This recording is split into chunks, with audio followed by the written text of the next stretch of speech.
be able to share a very modest soul with you. Sunil Popat has over 28 years of experience in the property industry and has multiple interests, including a letting agency, residential investments, and of course the stuff we're here to talk about, commercial investments, and a burgeoning development arm to his empire, which he's been building with his lovely wife, Gita. So welcome, Sunil. It's great to have a chance to talk to you on here and get a chance to let our listeners know about your commercial to resi exploit. So welcome. Thank you, Jerry. Really good to be here. Really good to listen to your podcast as well. And I think there's such a big market in commercial rentals as well as conversions and everything else. So hopefully we'll touch on all those in a while. Exactly. Yes, I'm really looking forward to this. So let's start with a snapshot of how things are right now before we go back and start talking about maybe how things started off for you and then get into the exciting stuff about what's coming up in the future. So just for our listeners, what's a snapshot of what's going on in your day-to-day just now? Well, first of all, I must apologize that I wasn't here yesterday, but we actually got onto an auction site and looking at some land. So land is about 9 miles from here. It's already got planning permission for 9 apartments, and it was actually on a London website with an auctioneer because it had been repossessed. So it was a good opportunity, and we spent the last 30 minutes or so of the auction, waited till the last 30 minutes. In the last 10 minutes, there were 70 bids between us and the next person. So because you can see the history online, which is where auctions are going, but it's amazing to see the history about how it built up so quickly. So, yeah. Very successful.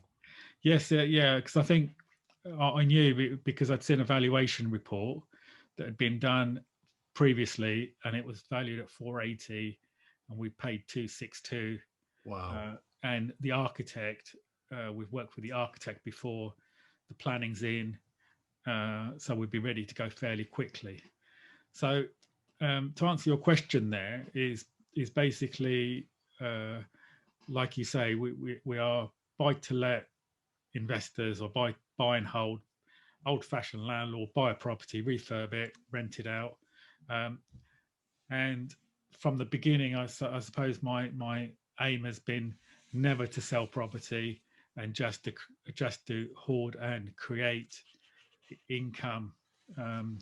So that's what's been happening, but the government, of course, changed a lot of things, and in 2016 they changed sort of the Section 24, where landlords can't claim mortgage interest. So that prompted us to set up different companies and move more into the development market. But you also have a letting agency as well, don't you? And there's more of a day-to-day trading business there as well. Yeah, so there's a company that owns our properties. Then there's a company called Family Homes that manages properties for other landlords. So that's a full estate agency. We do sales and lettings, property management.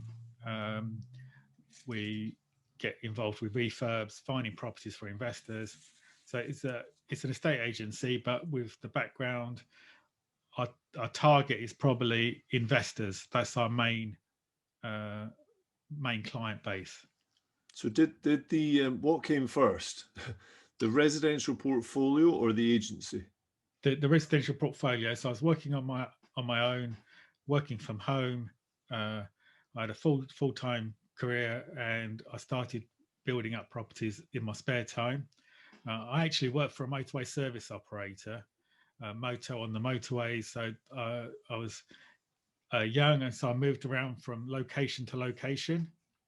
So every time I moved, they paid for my relocation, plus accommodation, plus buying a property. So that's how I got started. And there came a stage when it was about 15 properties that I had to make a decision, to carry on building a property portfolio or carry on with a career.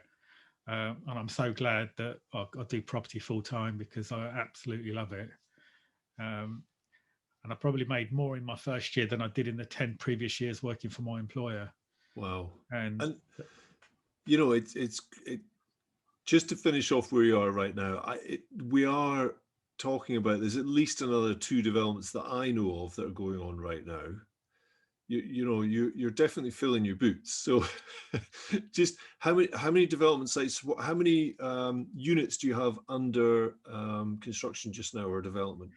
it's 27. So previously, I've always worked on my own, but going to some of the property meetings that are around and people say about joint ventures and getting in skills, etc., I decided to partner up with one guy who's an ex-bank manager turned developer, and we've got 9 units at a location, and that is the property was brought after auction, so it didn't sell in the auction, and it was a December, and December's probably the best month to buy an auction property.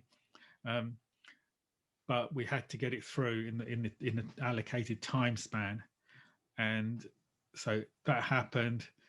Planning, some of the planning was already in place, but this is a conversion of 4 and then a new build of the other units. And what was the building originally? It's still at the bottom is a Corals, the Right. betting shop, and Yep. above it was offices. And then we've got another one which was a new build. So an investor came along and he said, you know, I'd like to get into the developments. So we partnered up with him. He put all the money in, and we've built out 4 apartments. That's in Rochester, and then we go down to Dover, which is a church, a traditional Methodist church, which has been converted into 9 apartments, 5 2-beds and 4 ones. So that's been challenging, but I think people start off by saying, you know, I want to move into commercial property development, but they've never fitted a bathroom, or they've never, you know, how to fit a kitchen. So I think our experience from the past has helped, because it's just the multiples of not, you know, 1 kitchen, 1 bathroom, but it's multiplying it by 9. So it's been great.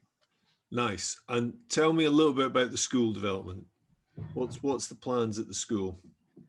So then we were actually looking at a college which is in town, which is in the town we live in, Sittingbourne. The college was a listed building, and it had a pre-app for about 22 units, and it was an amazing building. But you know, I think we're always guided by something in life, and you know, that project didn't come off. But because we prepared for that project, when this school came on, and it was a special needs school, and it came to the market because the people had relocated, then I was in a perfect position to say, yes, this is the property for me, and this is ready to go. So, Preparation really put you in the right place for it.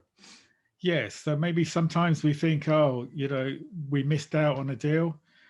But looking back on it, I know the people who brought the college, and they have to jump through so many hurdles and hoops because it's a listed building, and they still need to get planning and wait and things like that. So it's going to take time.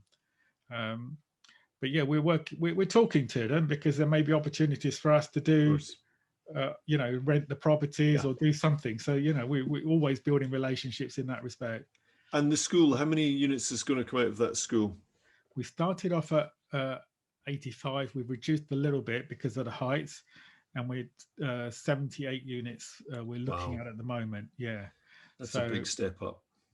It is. Exciting. It is, and I'm amazed at the amount of reports that need to be produced and consultations, but I've got a good team of people working on it, architects, a planner, and really bringing things together. So brilliant. Okay, so let's just knit back again then, back to the start, as it were. And you mentioned there that you were out on the road effectively, and moving to different locations, and you started building up this portfolio. And what was it even made you think about doing property? Why was that something you'd always thought about doing, or was it just something that became kind of a default because of what you were doing? No, I think from an early age, like 12, 13, I'd always wanted to work for myself. and I became interested in sort of why people are successful. Even at that age, I can remember reading a few books about success and things like that. So that was great. And then I went to Middlesbrough Polytechnic, and at that time, I went to somebody's party, a house party, and his dad rented out properties, and it was amazing because his dad was there, and I spoke to him, and he sort of lighted the seed to where I am today. And I think that's the amazing thing. You don't know where things are going to come from or where that idea has come from. So from an early age, I thought, yes, I want to be in business for myself. I want to work for myself. And then later on, I thought, yeah, property is the answer. I can so relate to that. Yes, those early things Please when do. you're watching other people out there who are doing their own business. I actually I had an interview from Gavin. Yeah, Yeah. so we're working with Gavin, aren't we? So he asked me about that. He said, "Oh, where did it all come from?" And it made me think about it for a while. And I realised that at an early age, I spent about a day and a half with a friend's uncle Yeah. out in some of the houses he was doing up. And he was basically refurbing old cottages and things. He was a joiner, but he was doing all the, the trades sort of thing. And this would have been about 35, 40 years ago, something ridiculous like that. And just the other day, I went up to see my mother, who lives further up north in the Highlands, and I went past this house we went to work on, Excellent. and there's a couple of vans outside, and they're stripping it all out and redeveloping it. That made me feel really old. Somebody's going and doing the same thing. But it did, I think that was probably the spark for me, was watching what this guy was doing. And I loved the whole building thing. Yeah. Just mucking around building. So it was only actually talking to Gavin that drew that out. I thought, that's probably where I got it from. But my thing's been really to do up old buildings. I really like old buildings, so historical listed buildings, things like that. And you mentioned earlier on about missing out on the historical one, the listed one, and getting the other. For me, I had exactly the same story, but it was the other way around. I missed out on the more modern building and ended up getting the listed one, and I was so pleased. You know what they say, one door closes, but maybe another window opens. Yeah, no, definitely. So I think people can get disappointed when things happen, but sometimes there is a reason. I know people say that, but I'm a great believer that there is a reason behind it, and something better will come along. We're talking about buying resi and doing buy to let. Then we get to a stage where we're thinking, I've got quite a few here. Maybe I need to start looking after them with an agency. So the agency started. But at some point, you've either fumbled over a deal that's to do with commercial to resi, or you've determined, right, I need to start scaling up. And you've discovered an opportunity. Can you maybe talk through what changed? Was it just small steps, or did you actually say, do you know what, I'm going to start scaling up to larger multi-developments? Yeah, I think in coming back to the agency though, that started because in 2007, 2008, people couldn't sell their properties, and they knew that we were renting properties. That's what our business was. So they came along and said, oh, would you rent my property out as well? So it started with friends and family. So that's how the agency started. And as the agency started, then we got more income in. And as that income started to grow, then you think, okay, what can we do? Or what looking at what is in the town of where we are, what can we buy? And then and initially a pub came along, and we converted the pub at the front into 3 apartments, and then there was a large beer garden in the back, which we managed to build 2 properties, two flats basically. So for a very small investment, we managed to get quite a large asset base as well as rental income. And you still own those? Yeah. Yeah. So then that moved on to looking, I don't think he was even conscious, but it's just things come about, and I was maybe it was subconscious rather than conscious. But then another one was just a small office. It was an office downstairs and an office upstairs with a rear yard. So we brought that and converted that into a micropub, and a flat above, and then the land at the back, we managed to again build 2 flats. So starting fairly small, then we had a conversion of an office near the station, and that lended itself to fairly easily to do 1-bedroom apartments. No requirement for parking because it was in the middle of the town centre. Fairly small conversion, but all of these things are great because it's all within a 1 or 2 mile radius of where our office is. So it's easy to manage, it's easy to get tenants, it's easy to do maintenance. Although we have properties in Stoke-on-Trent, where I lived there for a while, but those properties are just simple buy-to-lets. They produce a really good monthly income. The yield's really good. So it's just like farming, keep putting the money straight back into the pot and to build. Yeah. So yeah. That's brilliant. Sorry, I've got a question. Yeah, sorry. Just based around that first development, how much did you get involved in the development itself, and how much did you rely on a team on site? I'm talking more about construction as opposed to the sort of design element. When you came to building out that property and developing 2 units in the back, how did you go about the construction? How much were you involved in that? So I had more time at that time, I think. So what happened with the conversion was quite easy because we have a maintenance team who electrician, carpenter, handyman, etc. So we were using it like a hospital job. So when there wasn't maybe work coming through the agency, they'd go there and start working, and they basically did everything themselves. But I'd be there, once a day or something, pop in the morning. Before coming to the office and go through what needed to be done. But the property was although it was old in terms of a conversion, it wasn't too bad. Okay. So so they were already team members effectively. Yeah. So the incentive was in the right place. They didn't have other jobs to run off to unless there were jobs to do with your business, of course. Yeah. So that's great. That's a good scenario. What about the new build out the back? So that I did get involved with that, but again, it was more contracted out. Like the roofer got contracted. We didn't have a project manager, so it was just simply contracting out what was required, like the actual foundations, the taking the ground level to the correct level.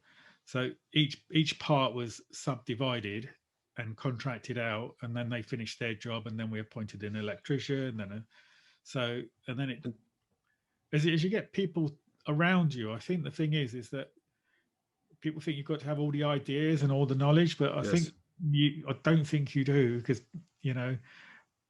people will just come and go, oh yeah, I did this, like, in this place, what about this, or etc. So it's also using other people's knowledge and skill. But Sunil, did you use perhaps an architect or somebody on that contract who helped administer it a little bit, or did you do that all in-house?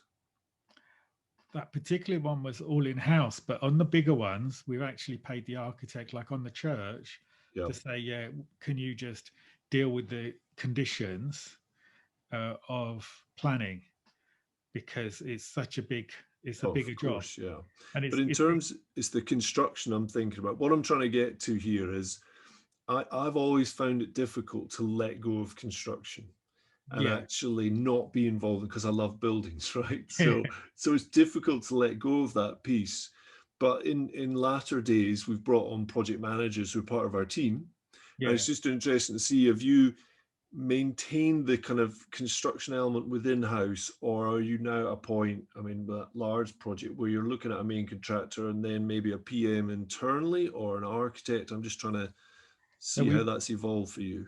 Yeah, so I think as it's got bigger, we've used the architect because he's done the planning, and then he did the building regs, and then he's seen the planning conditions through, and he's been talking to the contractor on the church project. So that's been more outsourced, and I haven't really got involved with it.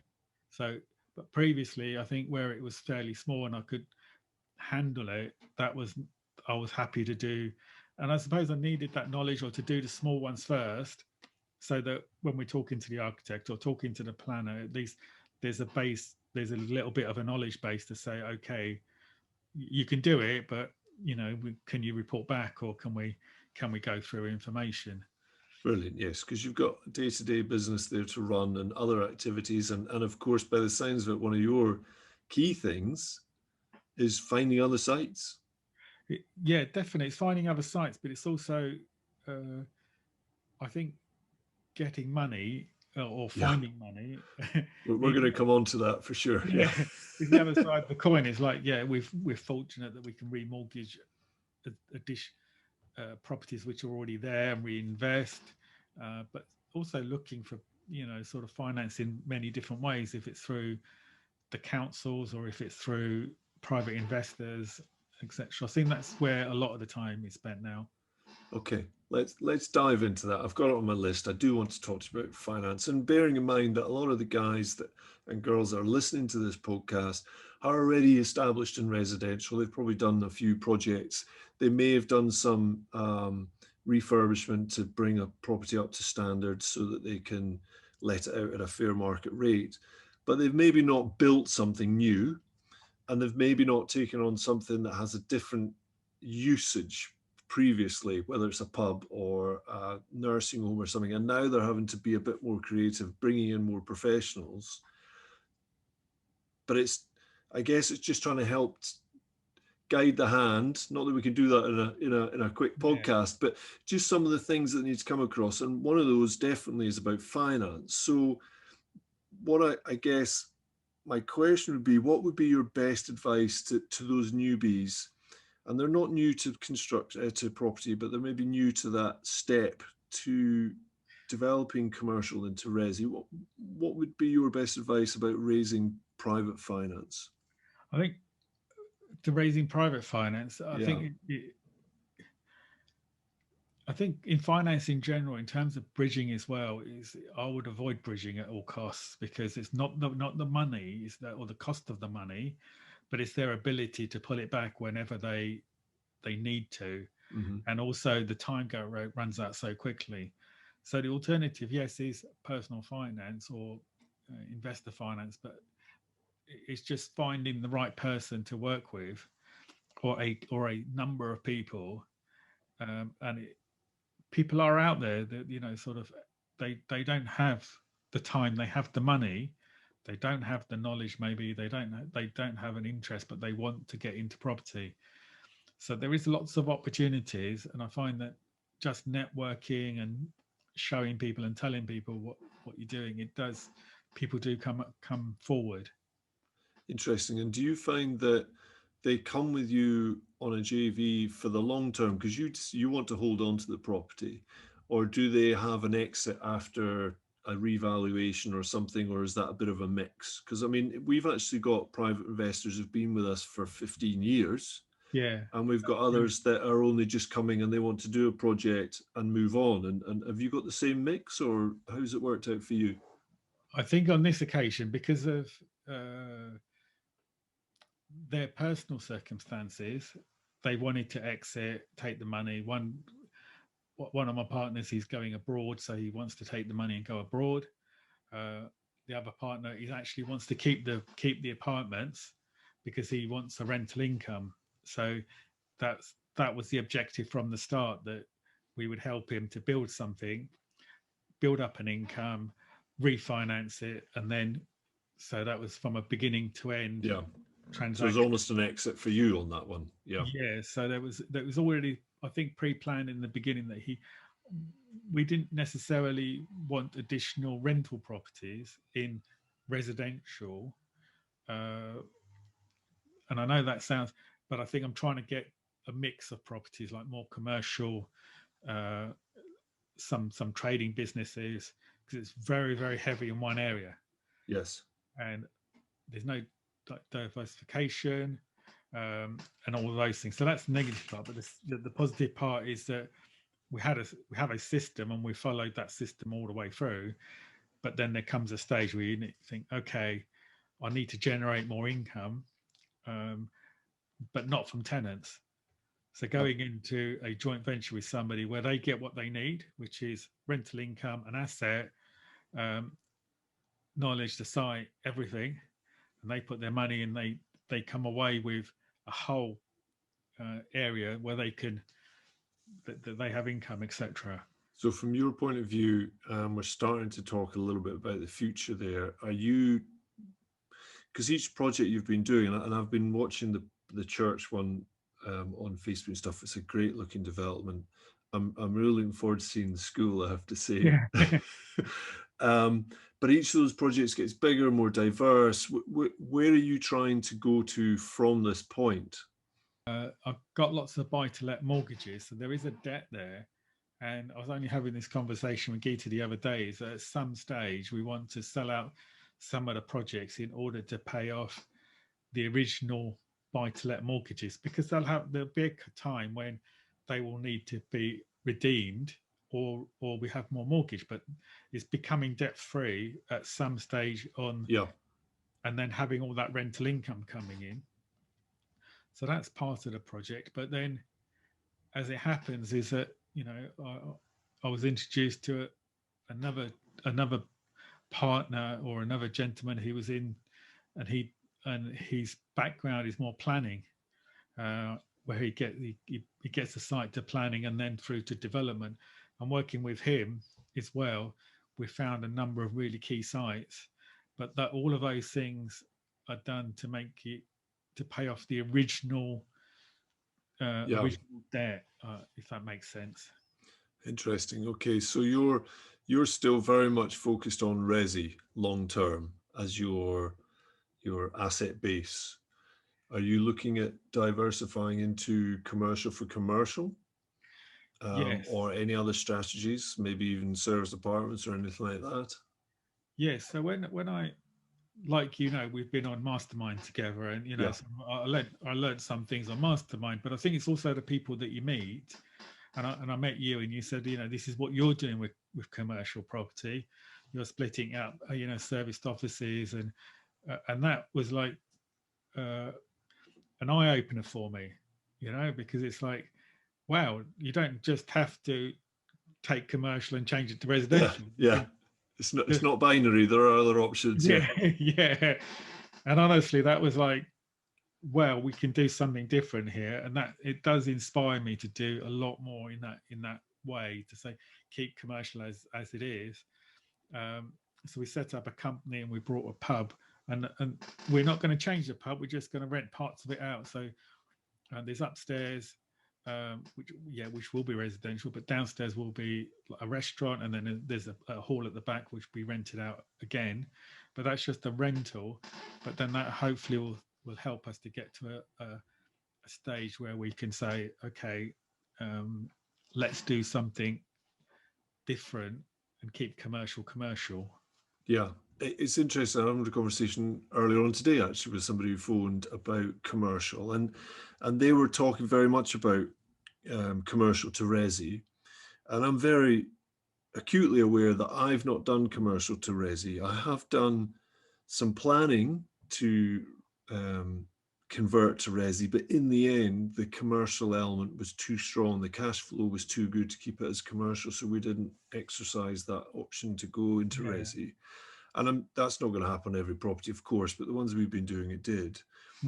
But it's also important to know there are other strategies, and that the more strategies you have under your belt, the more you're able to look at a problem building and find the right solution, rather than going in with your round peg for a square hole. Yes. It's much more about being opportunistic and finding buildings that people are struggling to work out what to do with, possibly because they're trying to make their model fit it. Yeah.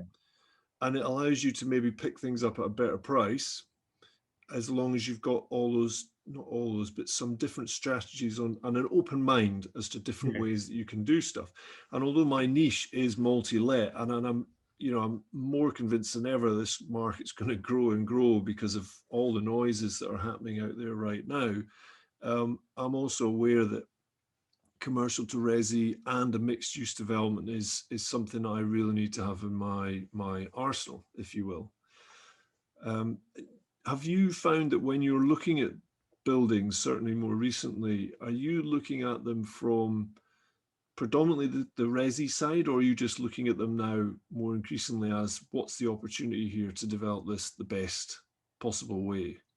I think it's the second one, because again, we've got lots of rental property, and the current, sort of the crisis with COVID has shown that so markets can change very quickly, and we've been fortunate that the majority of our tenants have been paying and rental have been coming in, but that hasn't always been the case for some landlords who are maybe in the student HMO market, and things have changed really quickly.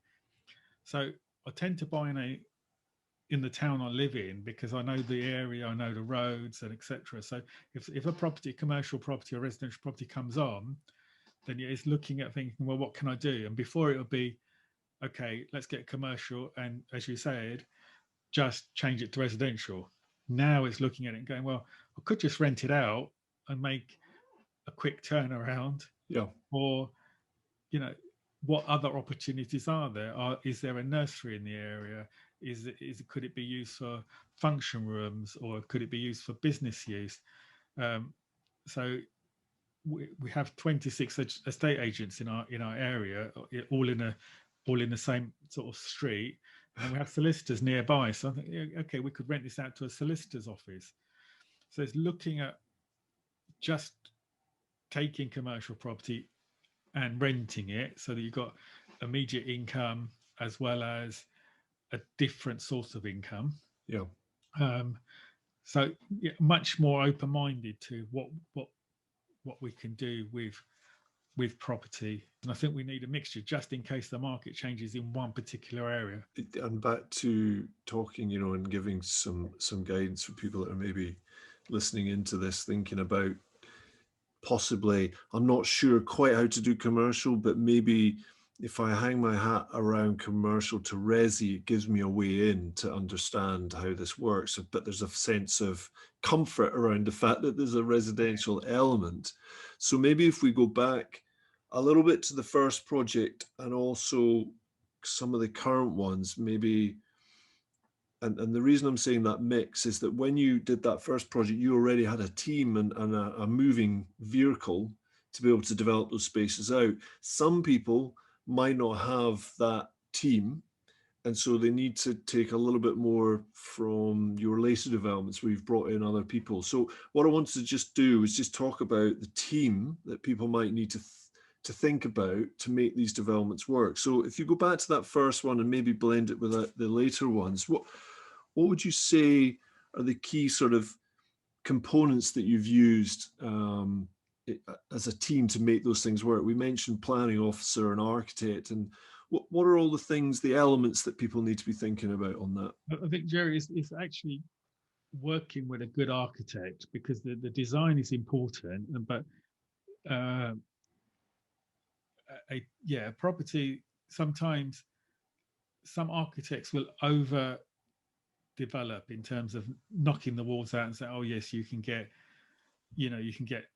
8 in here. Yeah, and then the engineer says, no, you can't. Yeah. Where if somebody actually goes for 7 and uses the original structure, it's going to be more cost effective. So it's working with an architect and saying, what can you do here, and maybe getting the initial ideas. But for me, it's been building up a relationship with that architect from small projects to moving forward, and choosing the architect is so key, because I've had architects which are out of area, or they've got really good design skills, but you need somebody that's on the smaller projects. You wouldn't have a planning consultant because it'd be too expensive. So you'd have an architect who has a good relationship with the local authorities, have been well established, and you can find the people who've been successful on the planning portals and say, oh, they've done this development of 3-4 houses, and you can see that their name keeps coming up on the planning portal. Yeah, it's a really good point. Yeah, if you know of similar developments to what you're looking at, they've come up, is to go and study who's done what. Yeah, it's a great tip. Yeah. So I would say that initially it's cost effective and acceptable, and the best thing to do is to get a good architect who's got some good planning knowledge, so that it's all in with one person. As the things get bigger, then yes, it's only now on the bigger projects that we've actually got a planning consultant. Sort of above 10, I would say you'd need somebody, but below that, we didn't feel that we needed it at all. Interesting. So in terms of the development itself, it's just the usual characters. You need a building engineer. Yeah. Yeah, and again, the architect was really good because he helped us to get he had all the contacts. Yeah. So structural engineer, building control, and all of those people that are required, he put us into contact with. He then gave us the quotes. We paid the bills. So and he worked with them because he works with them anyway. So he's charging you a construction management fee to a point. So there's a getting it to planning. Yes. And then let's go or detailed planning, and then there's the actual construction phase. And you employed him to help with that. Yeah.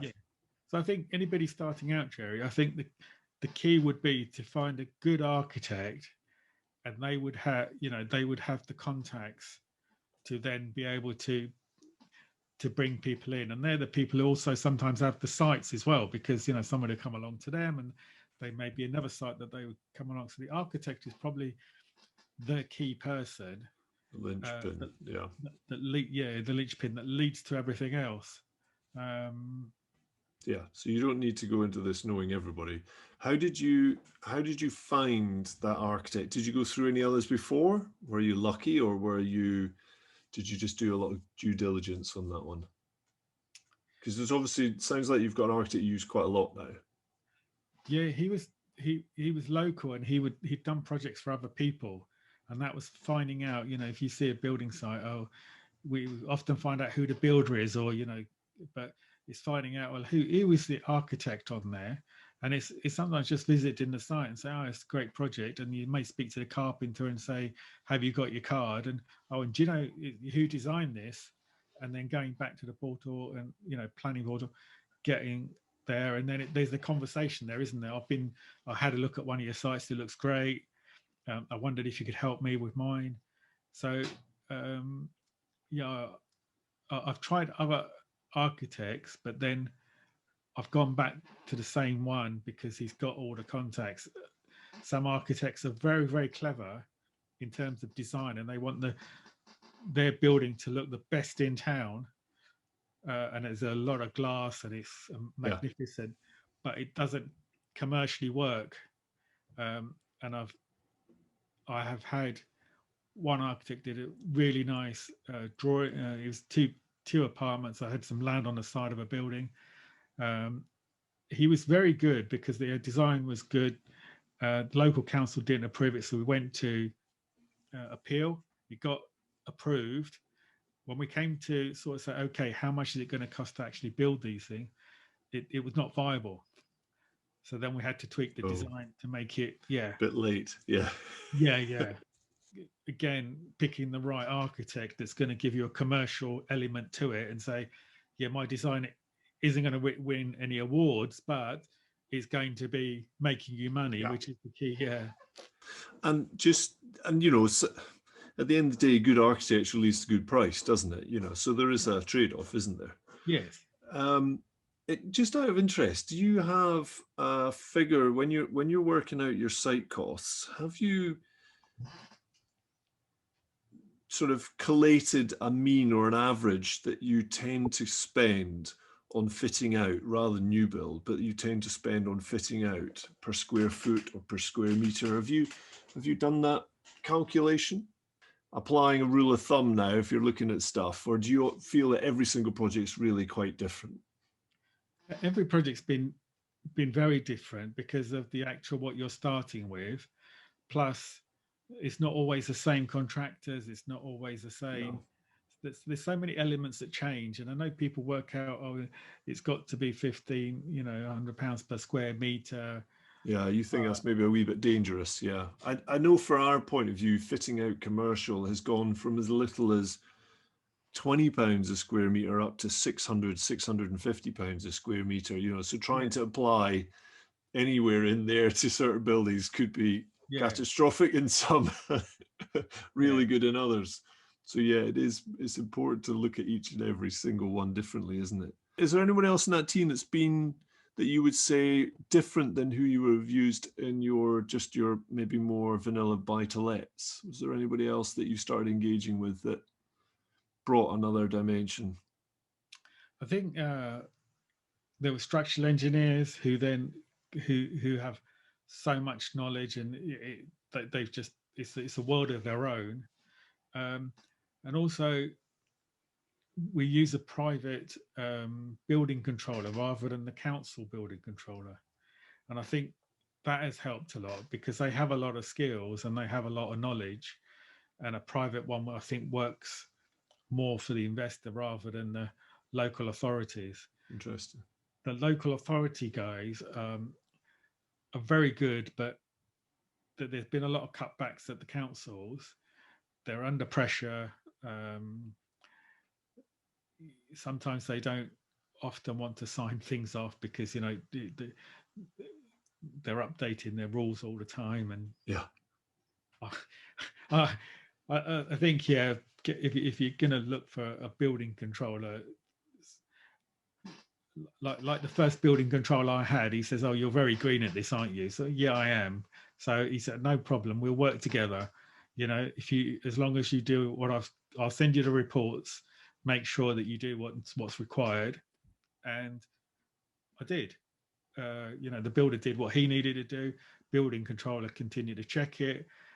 And then on next projects, there's more confidence that, what we did last time, you need to do the same again. Thanks for that. Let's just dig in a little bit to lessons. And again, thinking about who's listening, is this a difficult a discipline as some people make out? Or have you found that by knowing your patch really well, that you've been able to work out and find deals that work? I mean, have you had some big lessons and big learnings through this process, Sunil? I think, as I mentioned before about bridging finance, the first time I'd never done bridging finance until last year. And the bridging finance is very expensive. And by the end, you need, like we had to pay back on the January this year. On a certain date, we had to pay back. Now they were the bridging finance company were good because you can say, "Oh, could I have an extension just in case?" Yeah, we'll give you a 30-day extension. The extension cost on this particular project was £16,000 for 3 months. The interest was £10,000 a month. So you're looking at £46,000 of costs. Okay, we are talking £1.2 million worth of projects. So the bridging finance was 1.2, but the figures soon mount up, and the year goes so fast. So I know people say, "Oh, you can get into this deal because you can bridge it." I wouldn't recommend that for any, for people who are starting out. I don't think bridging is the answer. So it's the answer is that make sure the funds are there from somewhere else, either private or from additional, current properties that they have. That's right. Well, the scale of cost goes up, doesn't it? Yeah. So whether it's High Street Bank, that's our first stop, and then friends, family, and then maybe not so much, but private finance, and then yes, bridging, and on it goes up. I guess at the end of the day, if you can make it work with that finance, then it would be silly to walk away from a deal if you can make that work. But as you say, there are risks. There's higher risks with when things go wrong. They could go expensively wrong, not just because of the project and having to exit it, but from a finance point of view. And was there any other things that you've sort of learned as you went along and thought, oh, you know, I should have known that one, or things that have caught you out from a building control point of view or planning? Anything else that maybe would help somebody that's looking to do a commercial to resi? I mean, have you bought any prior to getting planning, or have you tended to always get planning in place first? No, they've all been buy the property, then work out what we're going to do with it, and then get the planning. Good. Yeah, there is a planning game, but it then takes time. But these are what I would say is that there's two things that can really go wrong, which is the finance part or the building costs. Now, I've come across people who have, you know, got fantastic projects, and the GDV when they start is very, very good. The buying price was perfect, but they've not made any money because they've given, the builder has taken the money, or they've given the money to the builder. I can't say that the builder has taken it, because he's just agreed the fee, and the person has paid it, but the profit has all been lost in that center part from purchase to the end result. The middle part is either the finance company have been profiting from it, or the building company have been profiting from it. Yeah, so it's just got bloated, that middle section. Yeah. And I mean, yeah, on the church project, there's been many things that we've learned, revisiting the design prior to starting the build was key. We waited near the end to get electric supply. Now, we thought, oh, it's quite easy. When you want electric supply, you know, 3-4 months beforehand.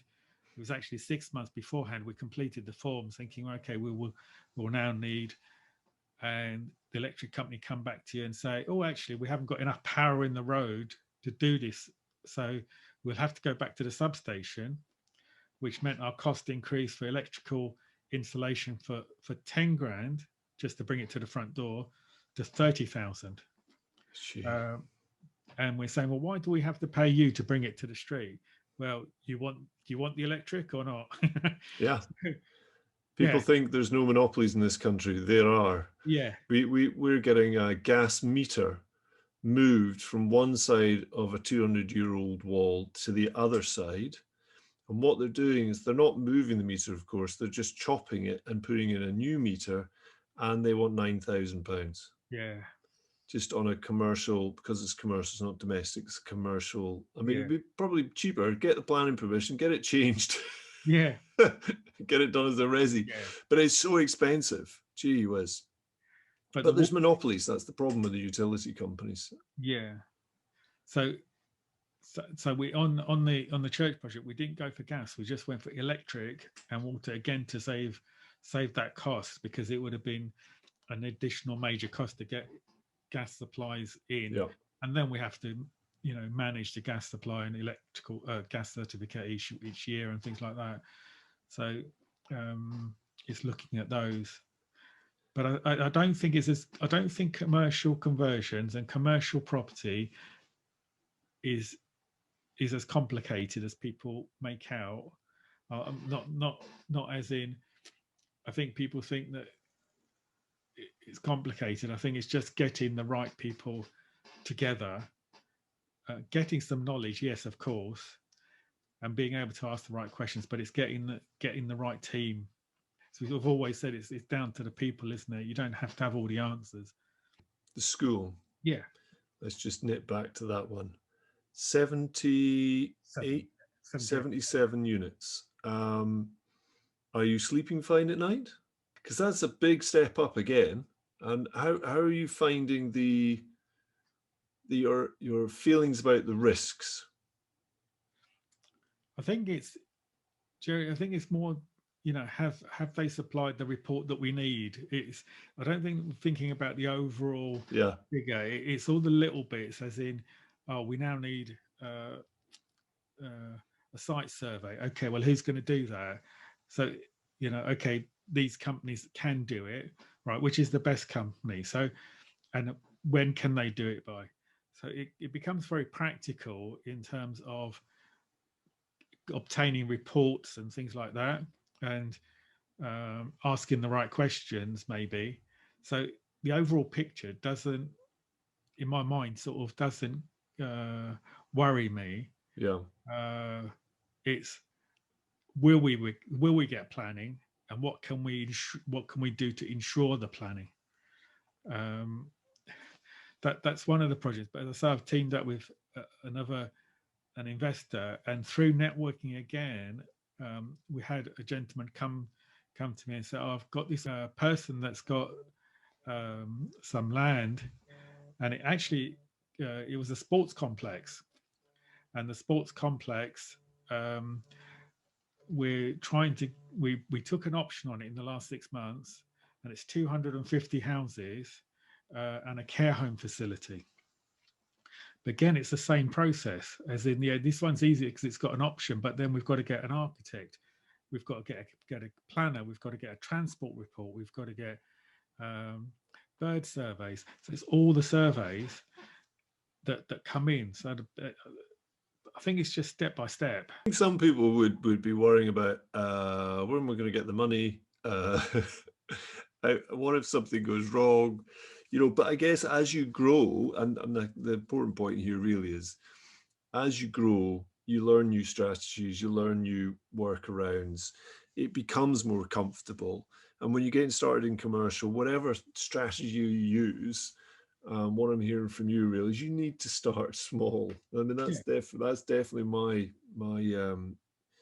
rallying call is you need to start small, because you can fail more cheaply, you can learn lots, and it gets your foot on the rung. It's part of your learning process, isn't it? Yeah. It's getting in the swim and getting started. If you go for some giant project when you start, yes, you may well succeed, but you may have slightly less hair and slightly less friends by the time you finished it. Yeah. So, it's interesting you're talking about 250 units. I mean, that's a big site. It's a big site. But it doesn't seem to faze you because you've gone through those other stages so far, and now your belief is higher, isn't it? Did you think when you started out that would have been something you would have tackled? Was that on the radar, or? No, definitely not. It was one at a time, building slowly, building one at a time. And now I think it's fortunate going out networking, even, before lockdown, that the years of like 4 or 5 years of networking have now somebody's thought of and phoned up and said, oh, by the way, I've got this project. I don't know what to do with it, but I'm happy to show you. And we paid him a fee for it. So things will come in the future. So it's still getting out there. And interesting enough, I mean, we were on the commercial property clubhouse that we ran together. Yeah. And I've learned so much from there. And one of the things that sort of I wrote down was start small and grow big. Yeah. And that I think it was a lady called Grace. Yeah, and she was sort of, how should I start? And start small. But then what happens is you don't have the vision on the bigger picture. So start small and grow big is what I wrote down. And I think, if anybody listening to this thinks, well, what's going to be my mantra for the next 3 months, is just start small and grow big. So, if they keep saying that, I'm sure the bigger projects will come. Yeah. But they'll have stepping stones on the smaller ones first. But the small ones are so important. It's the knowledge. The risk is lower. It's that income is then pays for the reports on the next projects, the bigger projects, which the fees go up. Yeah. But it's one feeds the other all the way along the line. It's a process, isn't it? It's a process. Yeah, definitely. Yeah. Great. Okay. Let's just talk briefly about any other kind of, I guess, advice you would give people to find deals, because the ones you're talking about there have come to you through networking, and that takes time to build up, of course. But in the early days, you had other deals brought to you, and have they all come from networking? Because you did mention about actually just seeing billboards and going look at stuff. What if somebody's getting started? What would you say about, finding deals? Because that can often be a struggle for people. I think lots of people go and look out of their area and they don't know the area, and then they end up with a project which they have to manage at distance. And when you're looking at bigger projects, I think it's really good to stay local. I mean, you're in Scotland and you'll stay local to where you are, and I'm in Kent and I'll stay local to where I am. But so staying local has its major advantages of being able to prop into that project, finding tradespeople, finding architects, finding all the people that will be required to make it successful. So yeah, billboards, commercial agents. In every town there are commercial agents, and it's getting to know those commercial agents, who they are, where they operate, etc. But I know you've indicated before that they don't always trust people until a major deal goes through, and then the door just opens up. And then if you ring them up, or they ring, as soon as they got a property, they'll be ringing you saying, I've got this property. So it's just getting that first one, I think, is key. But if people know that you're in the business of buying property, then I think the deals come quicker. So it's getting that message out either via social media or leaflets, but it's penetrating a small area is very, very important, I think. Yeah, you get known as the go-to person. Yeah, definitely. I mean, you said before, you're in Scotland, I'm here, Gavin's in Ireland, and we're all saying the same thing, that once they know that you're in that business, and our business is called Family Homes, our estate agency, but we do a lot of small commercial lets with small shops in the town. So now people come to us and say, oh, we had another agent, he says it has his own estate agency, but he'll come to us to let his commercial property because they're not in that market. But so our name may be Family Homes, is not in coinciding with commercial, but people know that we buy commercial property. What we're saying is start small, Yeah, but have a vision for bigger stuff. yeah, Or have patience. That will take time to get there, but go out and learn, get in the swim. If you want to find better and better deals, network. But when you do get a bite, or somebody who's starting to work with you from an agent point of view, make sure that you do what you say you're going to do. yeah. Because the thing is, an agent, when they have their client often is the person selling the property, although you can employ them to find properties for you, but it's often the seller. And therefore, if they're going to talk to you, or they're going to talk to anyone, they need to know they're serious, because they don't want egg on their face. They want to be able to sell this property, because often they have their customers that are selling properties have a number of properties, and over the years they're always selling properties for them. So they need to have that relationship with that customer, that when they bring a potential buyer to that seller, that they know it's going to get done, or at least if it's not, the decision will be quickly and they're professional about it. So so start small, make sure you're building the relationships. It may be that it's going to take time, so be patient, get out there networking straight away. Yeah. And work your way up. Think big, but start small. Anything else you would add to that? Oh, private finance, of course. That's through networking too, wasn't it?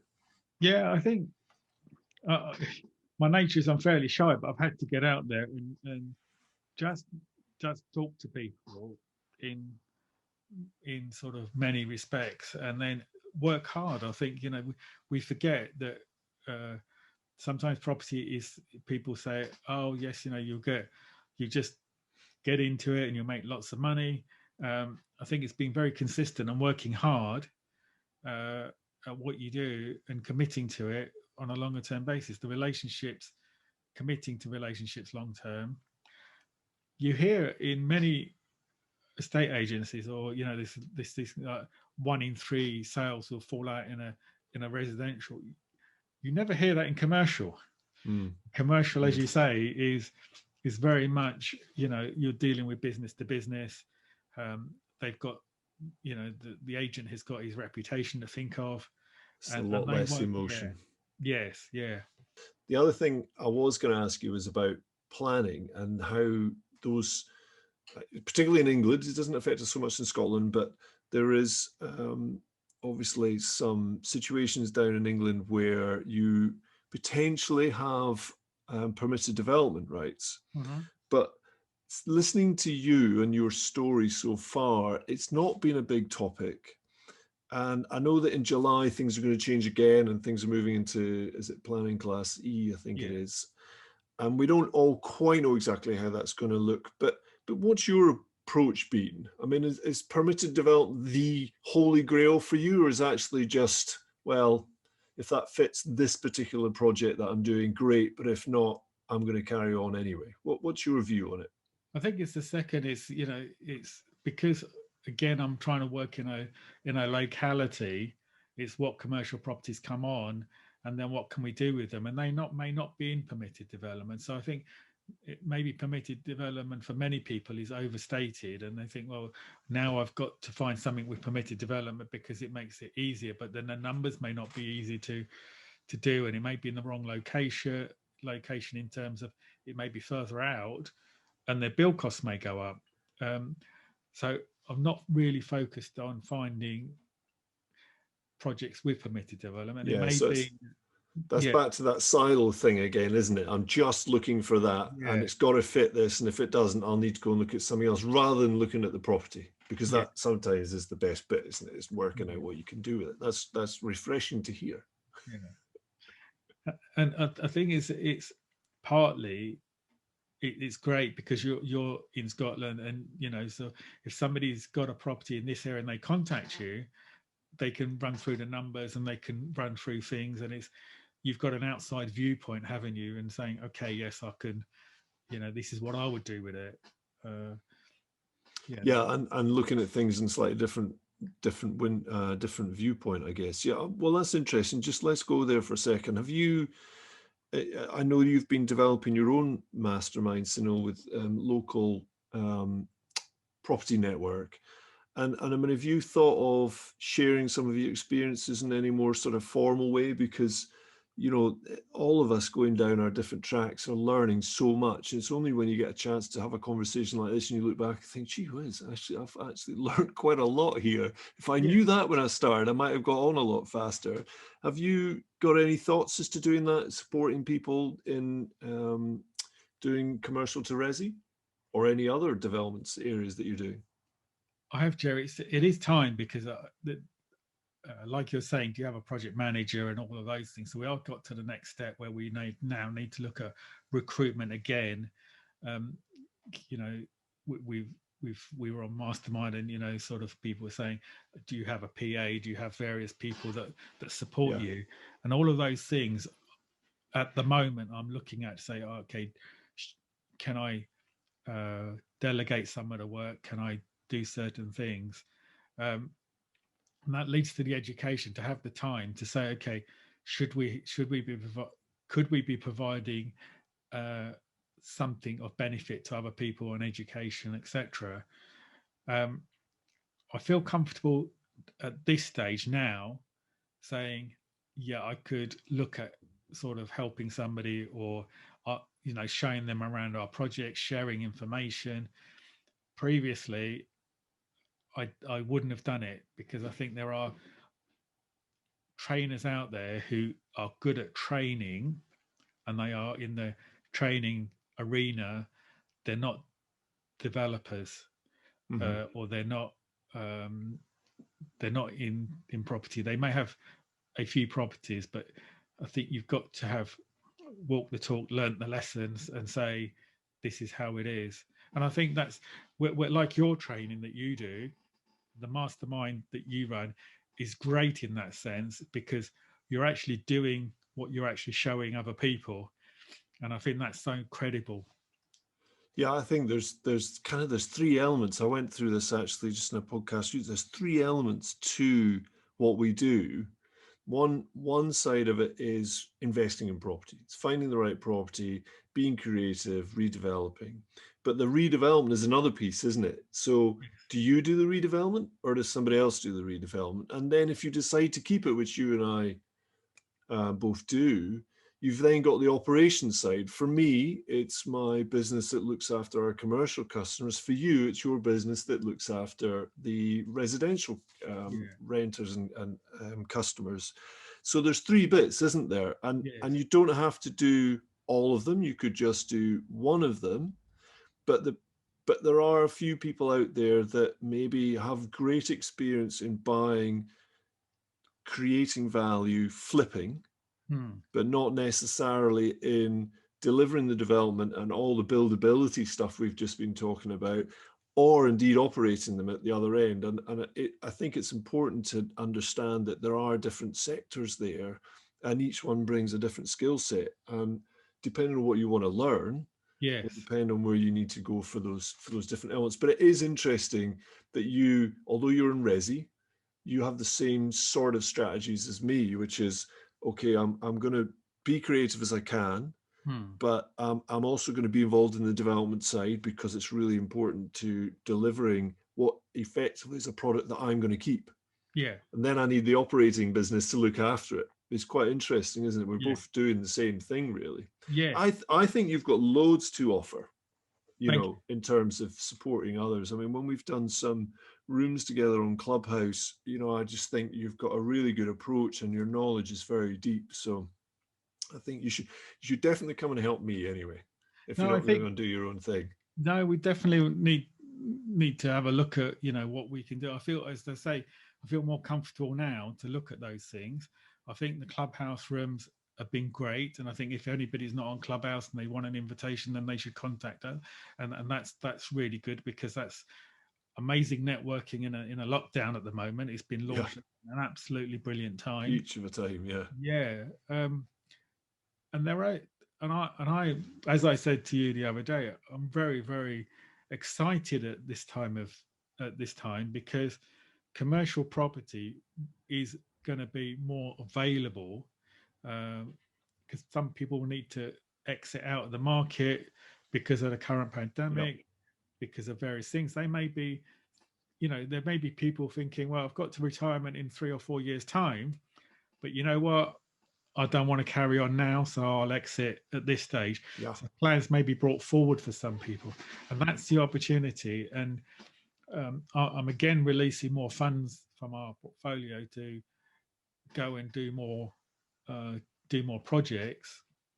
And I think if people have, the money will come for people. I think it's, finding the deals. People say there's no deal. It's finding the deal, because it always seems to flow. The money seems to flow once the deal is found. Yeah. Brilliant. Okay, I think we need to wrap up. It's been really fascinating. Thanks for joining me. I do love these conversations, because although my guests, I generally know them, and I feel I know some of them really well, going through this interrogation helps me understand a lot more about what makes them tick and what's been going on. If somebody wants to follow this up and find out more about you, where should they look? We've got a property millionaire mastermind website, familyhomes.co.uk. I am fairly old fashioned. I still use my mobile all the time, and I do give my mobile out number to everybody. And so I do spend a lot of time on my phone just speaking to people. And I think social media is amazing, but just speaking to people and they can pick up the phone. I've had, before our conversation, our bank manager phoned me, and he said, he's got somebody that needs accommodation. They're selling their house, but the sale is being delayed, so they need to go and move somewhere else in order to sell. Now, again, that's good, because he feels that, you can just pick up the phone and have that conversation. Brilliant. All right. So we'll pop that in the notes. You're on LinkedIn. Yes. You and I are doing stuff with Gavin and others on a Tuesday afternoon, aren't we? Yeah. Thank you. It's been really good. Brilliant. All right. Well, thank you very much. I hope you all enjoyed that interview today as much as I have.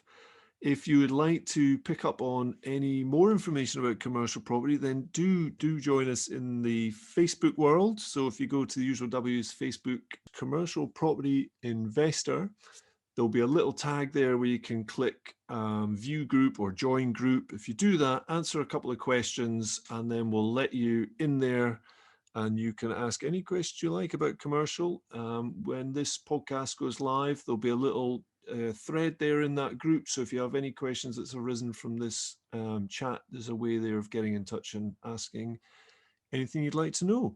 So thanks very much. Thank you all for your reviews. Really appreciate it. There's more reviews coming through. They're so helpful because it does mean that our profile for the podcast lifts further, which allows us to meet new people, which we can all share and learn from. So really looking forward to speaking to you again next week. Thanks for tuning in.